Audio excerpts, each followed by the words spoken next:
I have a short Warhammer 40,000 story here. It's an Astra Militarum or Imperial Guard themed story, Joe, because I knew that is the kind of stuff that you're into. And what we're going to do is I'm going to go through it, and I'm going to kick it to Campbell when I need something explained for your listeners who may or may not be familiar with Warhammer 40,000 stuff.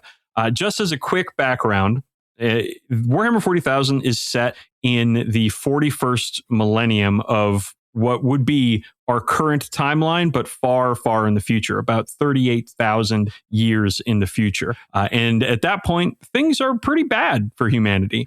There's a lot of aliens. There's a lot of demons. We've figured out interstellar travel, but it takes going through hell to get there. If you've seen the movie Event Horizon, I'm pretty sure they cribbed that from Warhammer lore coming out of the 90s and late 80s. But this universe has been going since the late 80s. I think it was 1987 is when the first Warhammer 40,000 stuff was published. And so this lore is very deep, very broad. It's got all sorts of stuff. A lot of it is copied and cribbed directly from real world stuff. Sometimes literally copied in the case of a couple of books that were, I forget the author who did it, but he was like copying actual like military account. Oh my God, books. I forgot about that. Yeah, I don't remember which book it was, but he ripped off someone's actual war memoir. Yeah, it was an Iraq war memoir, if memory serves. If someone wants to rip off my Afghan war memoir for a Imperial Guard novel, more credit to you, honestly, because that's going to be the most boring Imperial Guard novel ever written. I mean, there's always a bigger fish, Joe.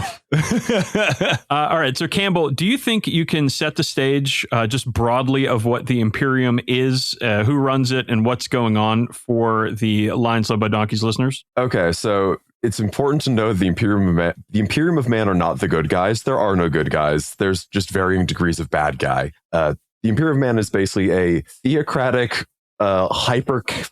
Catholicism turned up to 40,000 under the rule of an immortal god emperor who is just a dead husk on a chair, but is also basically a psychic lighthouse for traveling through space hell. And this is the most brutal, bloody, cruel, and horrible regime imaginable. Think Dune plus Judge Dredd, again, turned up to 40,000 with all sorts of influences from all of our history and fiction, because this was written by a bunch of British nerds in the 80s, mostly as a response to how oppressive Thatcherism was. A lot of that has been lost over the last 40 years, but it's still there. You sometimes got to dig for it a little bit. Wait, so are you saying in 40K, like the rail of like Holy Terra still got privatized? Yeah, except the train runs on blood now. Yeah, or souls. Thatcher would do that if she was given the option. Yeah. An average for life for the average imperial citizen is like an 18-hour workday. Then you have 6 hours for administrations, prayers, and family time. With, maybe on a holiday you get an extra hour off so you can go to church for a little while longer. It's a crumbling bureaucracy that you can stand in line at the DMV for so long that multiple generations need to wait in line to get to the front of the line.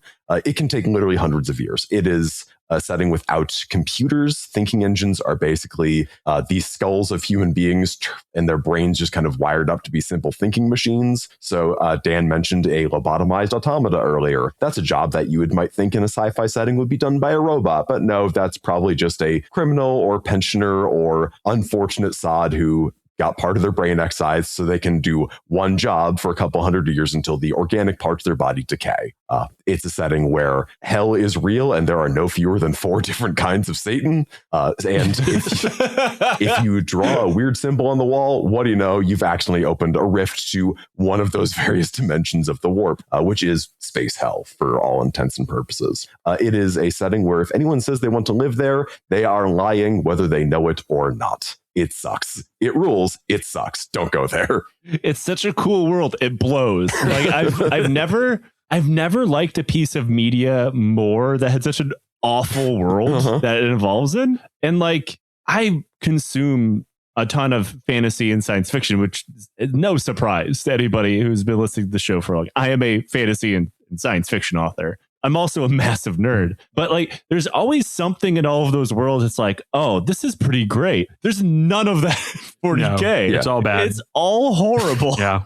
The like saviors of humanity who aren't really in this story, but they're just kind of the poster boys for the setting are Space Marines. They are. Oh, they're in this story. Oh, they are. They are. Do they do any saving?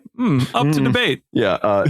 So the hero, quote unquote, of the game Space Marine is a Space Marine. Who'd have thunk it? Not involved here, but that's fine. You're basically abducted as a child, forced to fight other children to the death, then put through a bunch of trials that will also probably kill you. Then they implant you with between 19 and like 25 extra guts to make you a super dude, and then psycho-indoctrinate you, chemically castrate you, and now you're ready to go fight for humanity, soldier. And that's just the Musk family reunion.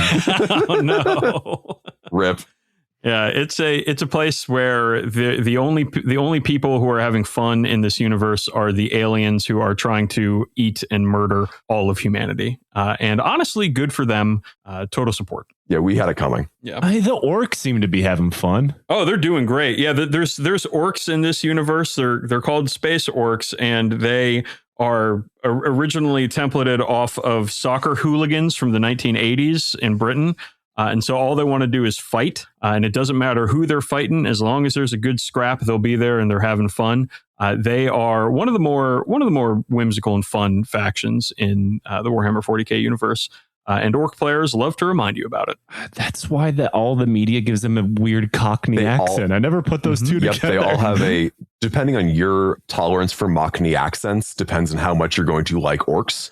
But yeah, that's them. They're football hooligans in space who are on a permanent pub crawl to just wreck stuff up for funsies. We should really look into the orc to far right pipeline. So so here's the thing. That is there's precedent for that in the setting. Oh, they're not in this story, but Orc Storm Boys, they are like fashioned off. They're guys who think like we should like dress up and look like military-esque and like orderly, and that's how like orc youths rebel, because in their culture they're all hooligans, so some of them dress up to like look like proper military types, and the old Stormboy models were just orc Nazis. They had Stahlhelms and jetpacks and big old boots. And they were seen as being laughable to other orcs. Again, this is a little bit ridiculous. Yeah, this is a game that comes out of, again, Thatcher's Britain and people who didn't like living in Thatcher's Britain. Yeah, and like we've mentioned it a couple times, but there is a tabletop miniatures game connected to all of this lore that all three of us play.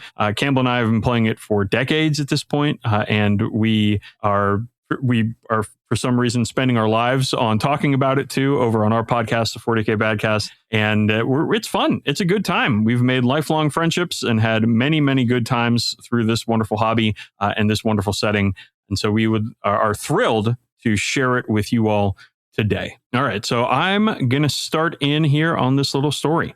Okay, so this story begins in 8080850.m41, which is the date fragment that this story happens in. But I have calculated the somewhat exact date for when this story happens, and it begins on January 29th in the year 40,850 AD, give or take 10 plus years.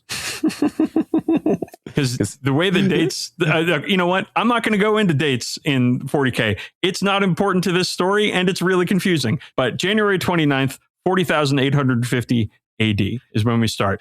We've got a fellow named Inquisitor Lord Various sends his subordinate, Inquisitor Solomon Locke, both of the Ordo Xenos, to a planet called Beta Anphelion 4 to investigate possible heretical elements of the Adeptus Mechanicus Departamento Biologus after routine communications have been interrupted. Now, I understand that sentence was crazy sounding.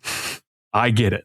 So, Campbell, I will ask you real quick, what's the Inquisition? Okay, sorry. I just counted like 5 footnotes in that one sentence alone, so that's great. This would be... I did it on purpose. I wanted it to be crazy. Yeah, the lingo is deep here. The Inquisition is the Spanish Inquisition, again, writ large. They will be like, oh, this entire fucking planet has... there's some guys who might be heretical here. Let's burn the planet from orbit. Make sure... burn it at the stem. Just only one way to be sure. We can always get more people. And heresy could just be something like, man, it would be really great if like life didn't suck so bad. It'd be cool if I burn them all. It'd be cool if I only had to work 14 hours a day. That's sedition right there. Time to put this whole population to the sword. So that's the Inquisition. They have unlimited resources at their command. The new Dark Heresy PC game, which is based on the Dark Heresy RPG, is lets you play as the Inquisition or members of the Inquisition. Agents of the Inquisition can be just fucking yabos who are just press ganged into service, but Inquisitors have absolute power. You mentioned the Ordo Xenos. There are multiple Ordos of the Inquisition. The big ones are the Ordo Xenos that deal with aliens, the Ordo Hereticus, which deals with heretics, and the Ordo Malleus, which deals with demons. But there's also like a bajillion little minor Ordos, like the Ordo Chronos, which is just Doctor Who. That's what they are. Again, 80s nerds. Man, what else did we have there? I only got as far as those two before my brain just kind of shut off. The Adeptus Mechanicus, please, Campbell. Okay, the Adeptus Mechanicus are Imperial tech support. They come from Mars. They are responsible for basically all the technology in the setting. As Dan said earlier, guardsmen don't know how to turn on a switch because that is secret, forbidden knowledge owned only by the Adeptus Mechanicus. Yeah, they can't dream of being addicted to their phones because that is also only for the Adeptus Mechanicus. The Adeptus Mechanicus are the only ones allowed to post racist memes on Twitter. Yeah, if the Imperium at large could get racist on Twitter, that'd be the end. That'd be the end of it. That's why there's no Warhammer 41,000. Yeah, the Ordo Postus must be created.